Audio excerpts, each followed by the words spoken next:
마태복음 16장 14절에서 20절까지 말씀을 보겠습니다.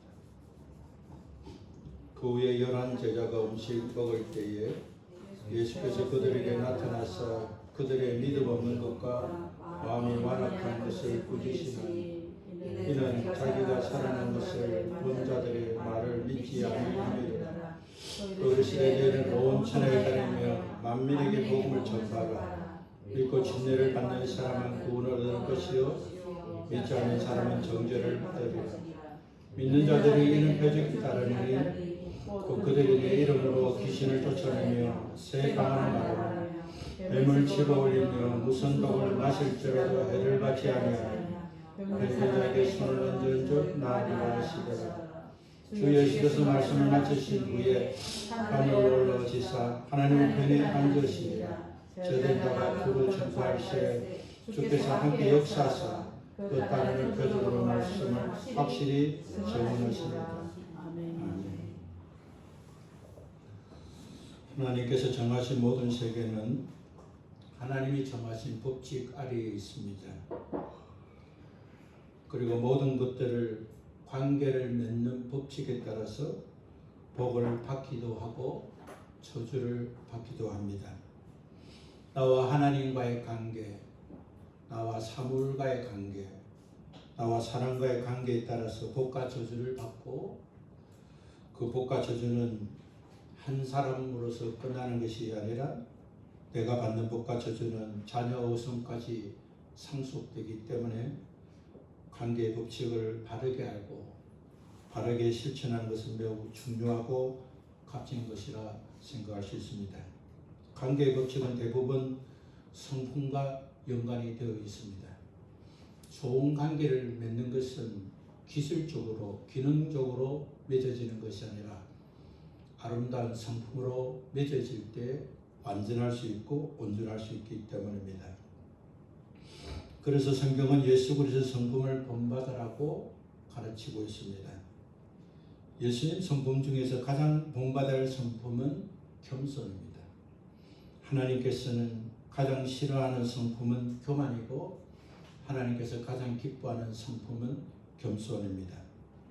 겸손은 자기 자신을 낮추고 상대를 높이는 성품입니다.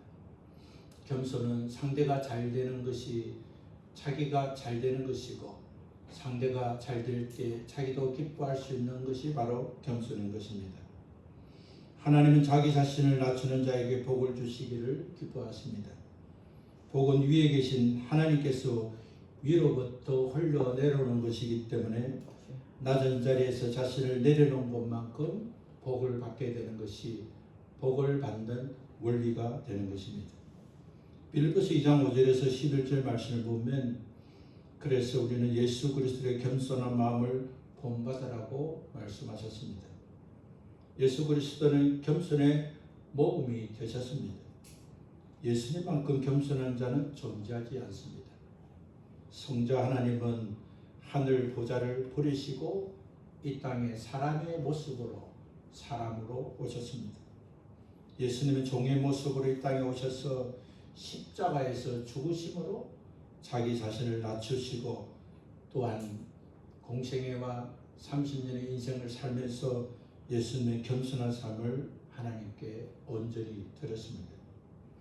성부 하나님께서는 예수 그리스도의 겸손과 성김을 보시고 예수 그리스도를 모든 이름 위에 뛰어난 이름을 갖게 하셨고 하늘과 땅에 있는 모든 자들이 예수 그리스도의 이름에 무릎을 꿇게 하셨고 모든 입으로 그리스도를 주님으로 시인하여 하나님께 영광 돌리게 하셨습니다. 아름답고 가치 있는 삶을 살았던 분들은 겸손하고 섬기는 삶을 살았습니다.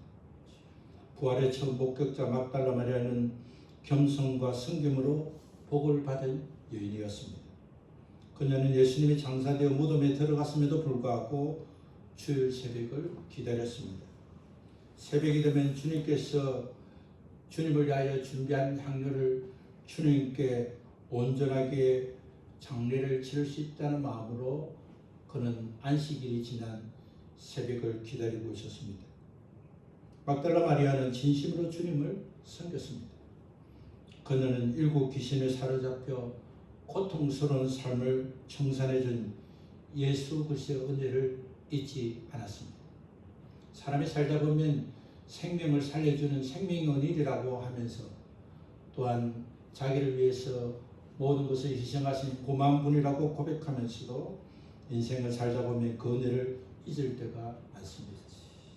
귀신을 쫓아주던 사람들이 수많은 사람들이 있었지만 막디아 마리아처럼 그 은혜를 잊지 않고 주님을 섬긴 자는 찾아보기 힘들었습니다. 막달라 마리아는 그 은혜를 기억하였고 끝까지 예수님을 섬겼습니다.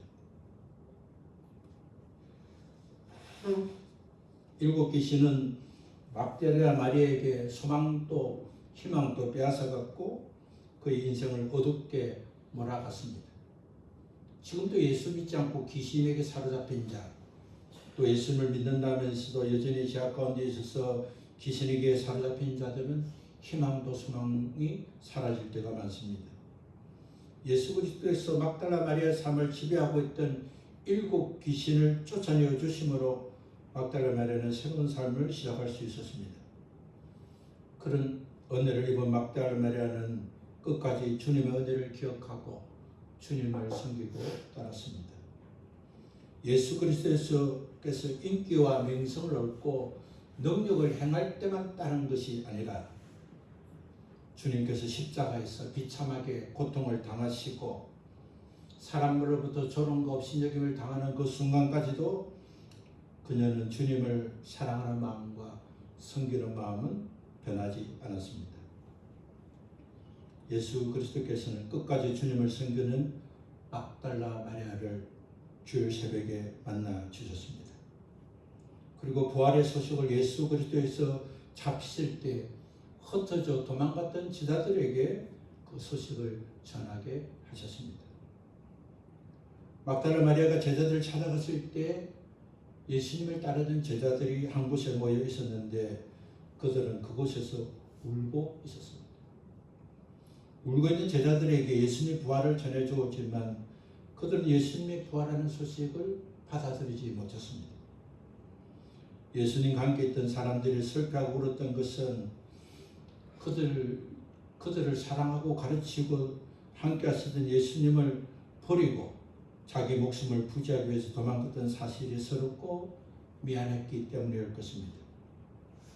그러나 울고 있는 자들은 예수님의 부활을 전혀 기대치 않았습니다. 그래서 예수 그리스도의 부활의 첫 목격자 막달라 마리아가 그들에게 예수님의 부활의 소식을 전해주었지만 오늘 말씀을 보면 의심하여 믿지 않았다고 증거하고 있습니다. 누구보다도 더 예수님의 부활을 의심하지 않고 믿어야 할 제자들임에도 불구하고 그들은 울기만 할 뿐 예수님의 부활을 믿지도 않고 의심하고 있었습니다. 제자들은 주님을 따르고 주님이 주신 말씀을 들었지만 자신에게 필요한 말씀에만 집중하고 주님이 집중하게 하신 말씀은 깨닫지 않았습니다. 주님께서 예루살렘에 입성하면 순환과 죽으심과 또한 죽음 후에 3일 후에 부활하신다는 사실을 제자들에게 3차례 이상에 걸쳐 분명하게 일러주셨지만 그러나 제자들은 예수님께서 부활하실 것으로 말씀하신 말씀도 기억하지 않고 장사 대신 3일째 되는 날 곳곳에 흩어져 비통에 잠겨 있다가 그들이 모였지만 함께 울고 있었습니다. 제자들은 말씀을 깨닫지 못했기 때문에 예수님께서 십자가에 비참하게 돌아가시자 모든 희망을 잃어버리고 우는 자가 되고 말았습니다. 그래서 함께 모여서 울고 있었던 것입니다. 말씀을 뿌리를 내리지 못하고 축복만 기다는 신앙은 이런 결과를 갖게 될 수 있습니다. 천국을 소유했지만 천국을 확신하지 못하기 때문에 천국 위에서 준비하는 삶을 살지 않고 세상의 축복만을 바라게 되고 그래서 종교 생활을 하는 자가 될 수 있는 것입니다. 예수님의 제자들은 예수님의 부활뿐만 아니라 예수님께서 십자가 달리신 의도도 이해하지 못했습니다. 예수님은 그저 억울하게 권력자들에게 의해서 억울한 죽음을 당하고 있다고만 생각했습니다. 만약 예수님께서 세상 죄를 대속하기 위해서 죽으셨다는 사실을 알았다면, 주님께서 그 사실을 하신 것을 마음에 담고 깨달았다면 아마도 그들은 십자가에 달리신 예수님을 떠나지 않았을 것입니다. 그리고 십자가에 달리신 예수님을 오히려 찬양하며 감사하며 3일 후 부활하실 예수님을 기다렸을 것입니다. 그러나 그들은 그것을 몰랐기 때문에 슬퍼하고 울기만 했습니다.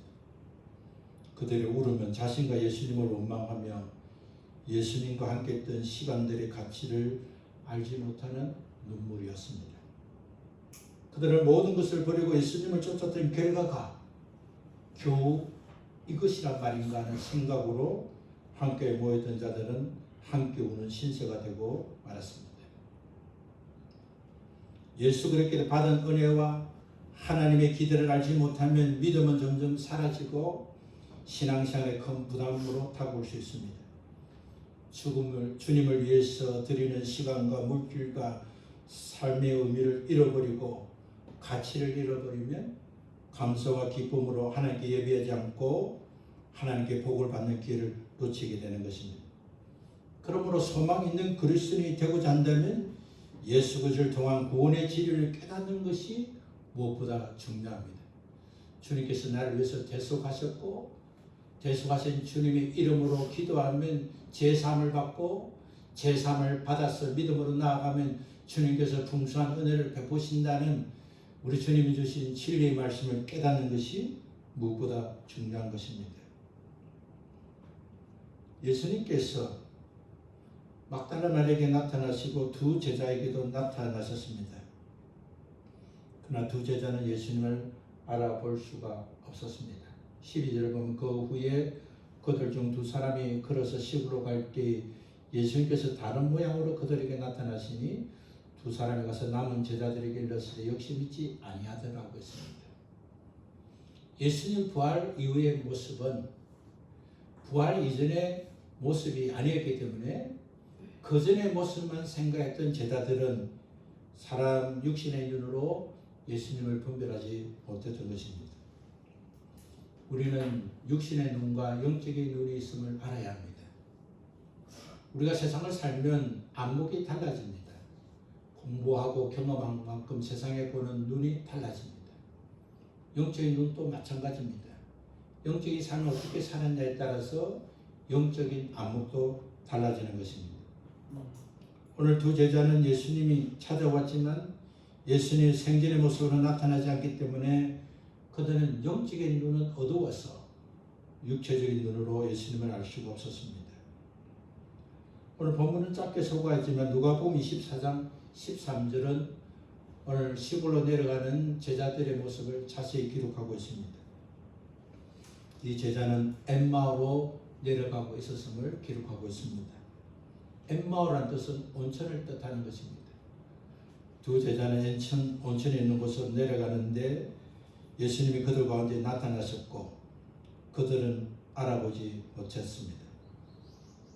그러나 예수님께서 말씀해 주시고 예수님이 떠난 이후에 그분이 바로 예수님이라는 사실을 알게 되고 그들이 다시 예루살렘에 돌아와서 부활하신 예수님에 대해서 말씀했지만 그들은 그들의 정언을 믿지 않았습니다. 부활하신 예수님께서 막달라 마리아에게 나타나시고 그 이후 엠마로 가는 두 제자에게 나타나시고 그리고 11제자에게 나타나셨지만 예수님의 부활을 알아본 것은 막달라 마리아 한 사람뿐이었습니다. 11제자가 음식 먹을 때 부활하신 예수님께서 나타나 제자들이 믿음 없는 것과 마음이 완악한 것을 꾸짖었습니다. 믿음이 없는 것은 근원적인 믿음이 없는 것이 아니라 믿음이 아주 약해진 것이고 마음이 완악한 것은 선한 것보다 악한 것이 마음에 가득하다는 것을 말할 수 있습니다. 예수님 부활을 알려주는 자들의 말을 믿지 않았던 마음은 믿음이 없었기 때문이고 마음이 완악했기 때문이었습니다.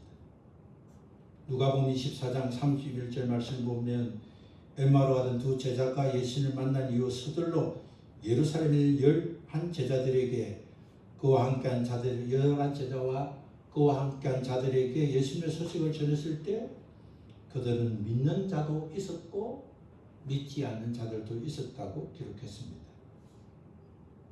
영광스러운 부활의 진리를 받아들인 제자들도 있었고 아직도 의심하는 자들이 있었습니다. 예수님은 믿음 없는 것과 마음이 완악한 자를 꾸짖습니다. 우리는 하나님의 은혜로 구원받아 하나님의 자녀가 되었지만 하나님의 자녀가 된 자는 믿음을 자라게 해야 하는 것입니다. 믿음 주신 하나님의 그 믿음 위에 우리는 하나님을 향한 믿음이 자라도록 믿음의 삶을 살아야 하는 것입니다. 하나님이 도와주시고 함께 하실 때 내게 능력 주는 자 안에서 능치 못할 없다는 사실을 알고 하나님이 기뻐하는 일을 믿음으로 향할 때 믿음이 자라게 되는 것입니다. 아이가 태어나면 그냥 자라는 것이 아니라 그가 먹고 자는 그런 영양분을 몸 안에 받아들이고 소화시키고 운동하면서 자라는 것처럼 우리는 하나님의 말씀을 먹고 그 말씀에 순종함으로 믿음이 자라는 것입니다. 믿음 없는 것은 불신앙이 아니라 약한 믿음 상태 그대로 가지고 있는 상태를 말하는 것입니다. 마음이 완악한 것은 마음이 굳어져서 부드럽지 못한 상태를 말하는 것입니다. 부드러운 땅에 많은 열매를 맺을 수 있습니다. 그래서 농사 짓는 사람은 딱딱하고 거친 땅을 부수고 가루를 만들어서 부드럽게 만듭니다. 영양소를 주고 여러 가지 방식을 통해서 밀가루처럼 부드러우면 부드러울수록 그 속에서 옥토가 돼서 열매를 맺기 때문인 것입니다. 지금까지 예수님은 제자들하고 이와 같이 꾸짖었던 적이 없었습니다. 꾸지람을 들을만 해도 예수님 다 이해하시고 용서해 주지만 부활을 믿지 못하는 믿음, 확실한 증거를 받아들여지는 완악한 마음은 책망받을 수밖에 없습니다. 이런 마음을 가진 자는 마땅히 믿어야 할 것을 거절하고 신뢰하지 말아야 될 것을 신뢰하기 때문에 우리는 언제나 믿음이 자라도록 완악한 마음이 되지 않도록 조심해야 하는 것입니다. 회개할 때 완악한 마음이 부드럽게 되는 것입니다. 완악하게 하는 것은 죄와 악령들의 역사이기 때문에 죄를 회개할 때마다 자기의 잘못을 내려놓을 때마다 겸손한 자리를 내려갈 때마다 마음은 부드러워지고 그 부드러운 마음에 믿음이 자라고 하나 주시는 결실을 맺게 되는 것입니다. 제자들이 책망받은 곳은 갈릴리였습니다. 요한복음 21절 보면 제자들은 예루살렘에서 부활하신 예수님을 뵙고도 예수님의 수제자 베드로는 물고기를 잡으러 간다 하면서 제자들을 선동해서 선교의 사명을 버리고 모두 갈릴리에 들어가서 그물을 다시 잡았습니다. 부활하신 예수님을 예루살렘에서 만났고 갈릴리에서 먼저 기다리겠다고 주님이 말씀하셨음에도 불구하고 그들은 부활하신 주님을 만난 이후에도 그들은 제자의 삶으로 돌아가지 않았습니다. 마음으로, 행동으로, 삶으로 지치고 상한 완악한 마음은 고쳐지지 않았습니다. 그래서 주님은 갈릴리에 있는 그들에게 찾아오셔서 그들의 믿음 없음과 완악한 마음을 꾸짖게 된 것입니다. 부활하신 주님께서는 요한복음 21장 15절에서 22절 말씀 보면 부활하신 예수님께서는 제자들이 갈릴리에 가서 그물을 던지고 있는 그곳에 찾아가서 조방까지 마련하시고 밤새도록 그물질을 한 제자들의 허기를 채워주신 후에 제자 베드로와 제자들에게 사명을 주신 것을 확인할 수 있습니다. 요한복음 15장 22절에 보면 예수님은 베드로에게 너가 나를 사랑하느냐고 3번이나 물었을 때 그 질문은 어떤 엄한 책망보다도 제자들의 마음을 아프게 하신 주님의 귀한 말씀이었을 것입니다. 주님께서는 제자들의 믿음 없음과 완악한 마음을 꾸짖으시고 베드로에게 너가 나를 사랑하느냐고 말씀했습니다. 제자들은 주님께서 갑작스럽고도 비참한 죽음을 위해 큰 슬픔에 잠겨서 그 슬픔에 벗어나기가 힘들었습니다. 주님이 죽으시고 부활하신 그 실제를 보면서도 그들은 회복하지 못했습니다. 더욱이 주님이 시신을 훔쳐갔다는 소문이 나들었기 때문에 그들은 권력자에게 잡히면 틀림없이 죽임과 고난을 당할 것이라는 공포심 때문에 더 예민해서 이성을 잃고 의심하고 있었을 것입니다. 제자들은 주님을 사랑했지만 그가 겪은 아픔과 트라우마와 현실은 극복하기 어려웠습니다. 우리도 주님을 사랑하고 믿고 의지하지만 우리가 어려움과 깊은 상황에 빠지면 그것을 벗어나기 어려울 때가 있습니다. 주님 우리의 상황을 알지만 그런 상황에 몰아진 우리의 약한 믿음과 우리의 완악한 마음을 주님께서 꾸짖는다는 사실을 잊지 말아야 합니다. 제자들을 꾸짖은 주님께서는 제자들에게 이제 과거처럼 살지 말고 시리와 낙심에 빠지지 말고 자신을 위해서 살지 말고 만민을 위한 삶을 살 것을 명하셨습니다. 자신만을 위해서 살던 제자들에게 진정 자신을 위해서라면 아무것도 할 수 없던 제자들에게 온 천하에 다니며 만민에게 복음을 전파하라고 하셨습니다. 예수 그리스도께서는 부활의 증인들의 자리에서 이탈하지 않고 선교 사명을 끝까지 감당할 것을 말씀했습니다. 예수님은 그들에게 복음을 전해라고 했습니다. 복음은 무엇입니까?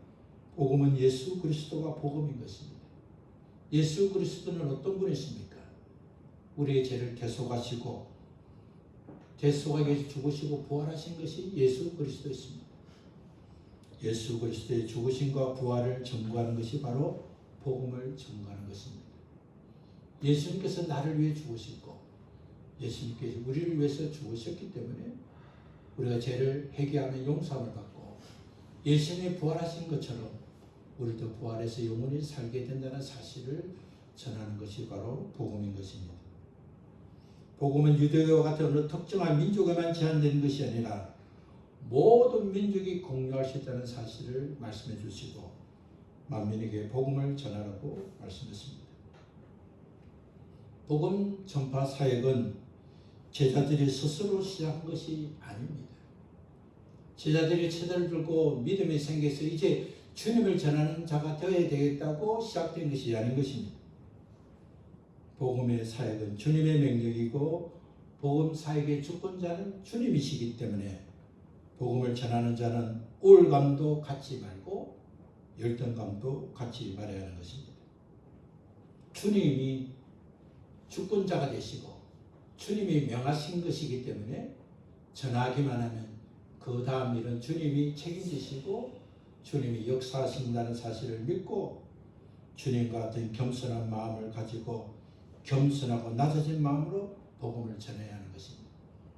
나는 복음을 전하는 위대한 자라는 생각도 버려야 되고 나는 복음을 전하기에 부족한 자라는 생각도 버려야 되고 주님께서 하라고 하셨기 때문에 주님 말씀에 순종하면 주님이 다 책임지시고 인도하신다는 사실을 알고 겸손한 자세로 복음을 전하는 것이 우리 주님께서 복음을 전하는 우리 모두에게 주신 사명인 것입니다. 예수님은 제자들에게 만민에게 복음을 전하라 전파하게 하고 침례를 받는 자는 구원을 얻을 것이요 믿지 않는 자는 정죄를 받으리라고 했습니다. 믿음은 크게 두 가지로 나눌 수 있습니다. 하나는 하나님 주신 믿음, 또 하나는 나와 성령의 도우심으로 만들어진 믿음인 것입니다. 우리가 구원받고 하나님의 자녀가 된 것은 하나님이 주신 믿음으로 받게 된 것입니다. 그러나 구원받은 자는 나의 노력과 성령의 도우심으로 믿음에 자라게 하는 믿음이 필요한 것입니다. 예수님은 우리의 약한 믿음이 자라도록 힘쓰지 않는 믿음을 꾸짖으셨고 우리 안에 악한 것들을 쫓아내지 못하는 연약한 완악한 마음을 꾸짖은 것입니다.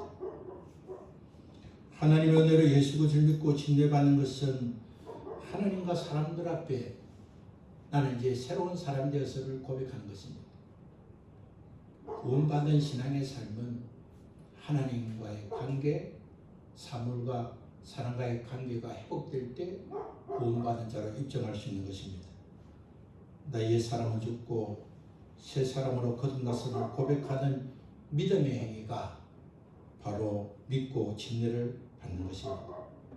침례를 받으면 구원을 받는 것이 아닌 것입니다. 침례는 구원의 필수 조건이 아니라 구원받은 자는 침례를 통해서 하나님과 사람 앞에 고백함으로 구원을 받게 되는 것입니다. 예수 그리스도를 믿는 자에게 예수님은 표적이 나타난다고 말씀했습니다. 귀신을 쫓아내고 새 방언을 말하며 뱀을 집어 올리며 무슨 독을 마실지라도 해를 받지 아니하며 뱉는 사람에게 손을 얹은 적 나으리라고 말씀했습니다. 귀신은 죄를 범한 자에게 합법적으로 사람이거나 짐승들에게 들어올 수 있습니다. 귀신은 여러 가지 질병과 불교를 유발시키고 인간을 괴롭히고 비참하게 만듭니다. 예수 그리스도의 이름으로 예수님께서 7 귀신을 쫓아 주셨던 것처럼 예수 그리스도를 믿는 자는 예수 그리스도 이름으로 귀신을 쫓을 수가 있습니다.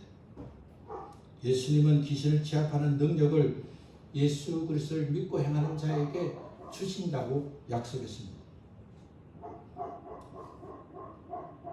또한 예수님은 새로운 방언을 하게 될 것을 말씀하시고 뱀을 집어 올리며 무슨 독을 마실지라도 해를 받지 않고 뱉는 자에게 손을 얹음을 나음을 잊게 된다고 말씀했습니다. 바울은 밀레데스에서 독사에게 물렸지만 아무런 해를 입지 않았습니다. 그렇기 때문에 우리가 잼을 집어올리면 또 무슨 독을 마시든 해를 입지 않는 데서 뱀을 마음대로 잡고 어떤 독을 마셔도 된다는 그런 뜻이 아니라 여기서 말하는 영적인 의미가 더 부합되기 때문에 예수 그리스도를 향한 믿음으로 예수 그리스도 이름으로 하면 영적인 어떤 공격과 어떤 독이라도 주님께서 피하게 하시고 이기게 하시고 또한 아무런 고통을 당하지 않도록 도와주시겠다는 약속이 되는 것입니다. 병든 사람에게 손을 얹을 때 나음을 잊게 되는 것입니다. 예수 그리스도께서 우리에게 복음을 전하는 복음은 영과 육을 살리는 능력입니다. 믿음으로 복음을 전하는 귀신이 떠나가고 세상의 말이 아니라 하나님 주신 새 방언을 말하게 되고 뱀을 집어 올리고 무슨 독을 마실지라도 해를 받지 않고 손을 얹으면 낫게 되는 영적과 육적인 질병이 치유되는 것을 표적으로 보게 될 것이라고 말씀했습니다. 믿음으로 사는 자, 믿음으로 행하는 자에게 주시는 표적들이 있습니다. 그러나 표적을 따르는 신앙이 아니라 믿음을 따를 때 신앙의 표적이 나타나는 그런 증거를 삼아야 합니다. 표적을 따르면 악한 영들도 표적을 행하기 때문에 표적을 따르다 보면 실패합니다. 또 사망의 길에 갈 수도 있습니다. 먼저 믿음의 사람이 되어야 합니다. 완악한 마음이 되지 않도록 회개하는 자가 되어야 되는 것입니다. 복음을 통해서 하나님께서 섬기는 자가 되고 겸손한 자가 되게 하셔서 다른 사람이 예수 믿고 구원받아 하나님의 자녀가 되고 복을 받는 것이 바로 그것이 내가 복을 받고 하나님께 은혜를 입는 것이라는 것을 알고 섬기는 마음으로 복음을 전하는 자가 될 때 하나님 주신 복을 받게 되는 것입니다.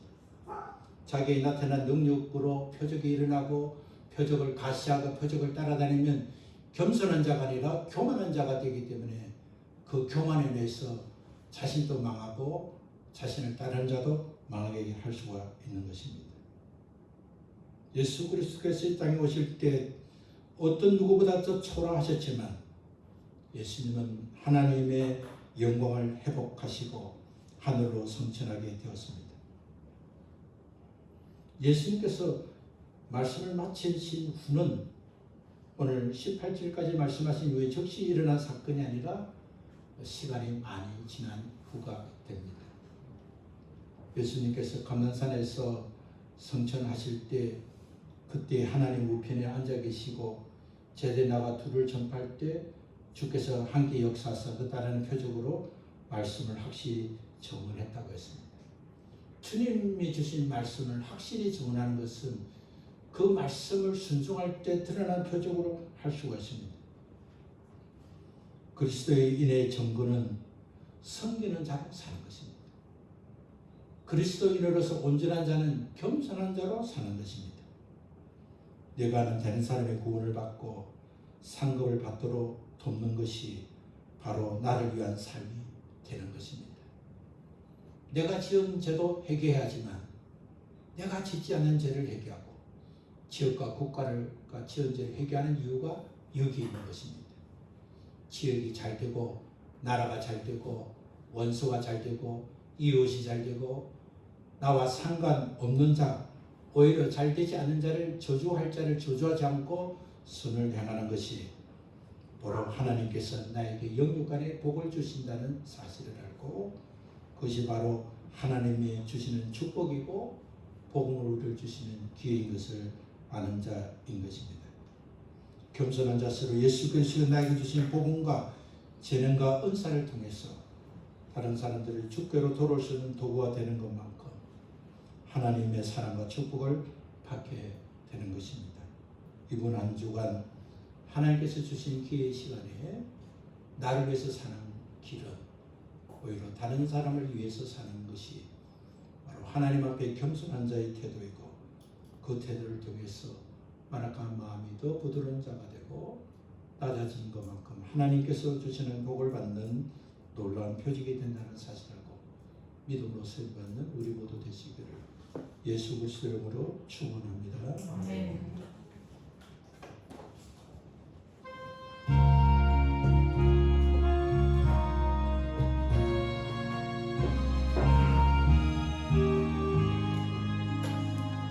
십자가를 질 수 있나 주가 물어보실 때 죽기까지 따르리 서로 대답하였다.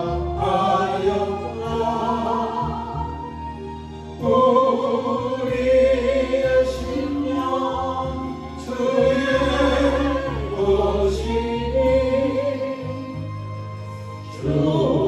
주님의 영상 만드소서.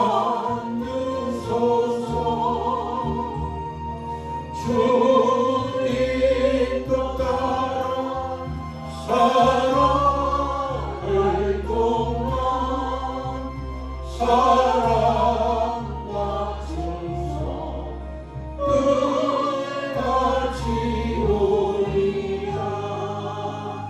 은기야 다오리나 온 마음 간구는 그날에게 하였을 때 나도 너라 받았다. 우리의 심령 주의 것이니 주님의 영상 만드소서. 주님도 따라 살아갈 동안 사랑과 충성 끝까지 오리라. 걱정든지 어둡고 널 불러 덮을 때 주께 내려 맡기겠나. 최후 승리 믿으며 우리의 심령 주의 것이니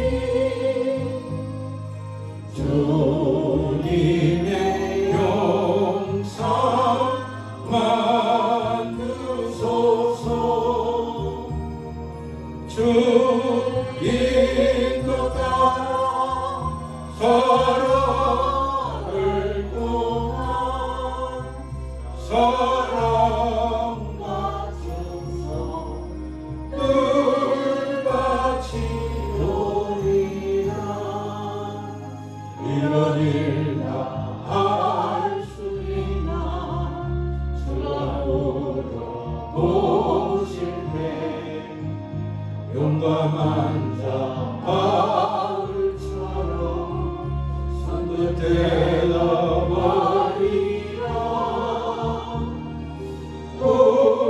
우리의 심령 주의 것이니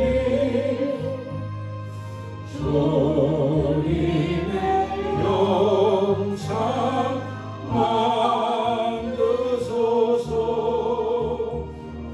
주인 것 따라 살아갈 동안 사랑과 충성 늘 바치노리라.